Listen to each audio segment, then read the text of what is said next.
So first, let's get started with our land acknowledgement. And I want to start by saying that we are on unceded Anishinaabe territory. I mean, P3 are. I'm not sure where all of you are. But right now we are broadcasting from unceded Anishinaabe territory. So unceded territory, what does that really mean? That means that it was never given to us. There was no treaty that has been written to give access to the colonizers to this land. It has just been taken. So the analogy I like to run with for this, just for 1 second, if you bear with me, we're all going to get in the P3 bus. Don't worry, it's veggie, diesel, and electric assist. And we're going to head on to Mexico and get in the road trip. So when I'm driving, I'm going to introduce to you that this vehicle actually was not my vehicle. It's a stolen vehicle. But I would like to acknowledge that the keepers of this vehicle before me did a really good job of keeping it very, very well. And I hope you enjoy the ride. So the idea with this is that in simply acknowledging that I'm on unceded territory, we're just acknowledging that we're riding in the stolen car. And we're not necessarily addressing, well, do we get out of the car? Do we return the car to the owners? Do we, what do we do? Is acknowledging simply that we are on stolen land okay and enough? Or is it perpetuating harm just to leave it there and check the box? And so what we believe at P3 is that there is a lot more that needs to be done. And so if you don't necessarily know what unceded territory means, not that this is a term that we use very often in our language, then it's up to you to do more research and look at that. If we don't necessarily know what territory you're on, that's a good way to start. If you don't know the recent colonial impacts of our Canadian nation on Turtle Island, then it's something definitely that I would recommend looking into.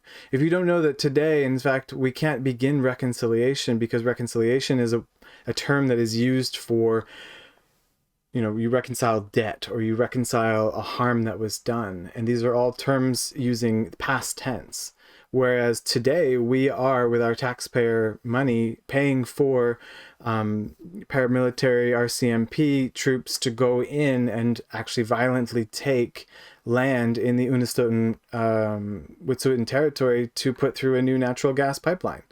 So today, and especially during COVID, when there was less and less resistance because people weren't out there protesting, we have more and more harm that is being done in our names. And so the idea of reconciliation in and of itself is not enough, because specifically it paints a picture of harm that was done, and it doesn't acknowledge the harm that is still being done today. So even that for me is not enough, just to acknowledge that harm is being done and we need to rethink it. For me as a business manager, business owner, it's important that we reshift the way that we run our business if we're going to be benefiting from the fact that we are on this unceded land. And so what we do is we give 1% of our annual profits to First Nations land defender organizations. We give 50% discount on all of our online courses to BIPOC members of no matter what different background they're coming from, because it's not just Indigenous reconciliation. There's a lot of other action that needs to be done out there. And also 25% discount on all of our in-person courses for up to 4 seats. So there's lots that we are doing. We're promoting different educational events and supporting different communities as best as we can. And there's much more that you can do on your everyday basis as well. So that's what we ask for you. That's what we are passing to you to take forward in your ideas and journey of reconciliation, is to just get beyond the checking the box of the land acknowledgement. One of my favorite authors, actually Robin Kimmer, is the Braiding the Sweetgrass book. And this book, I want to make it a mandatory book for our permaculture courses, just because it is such an amazing combination of scientific knowledge and traditional teachings.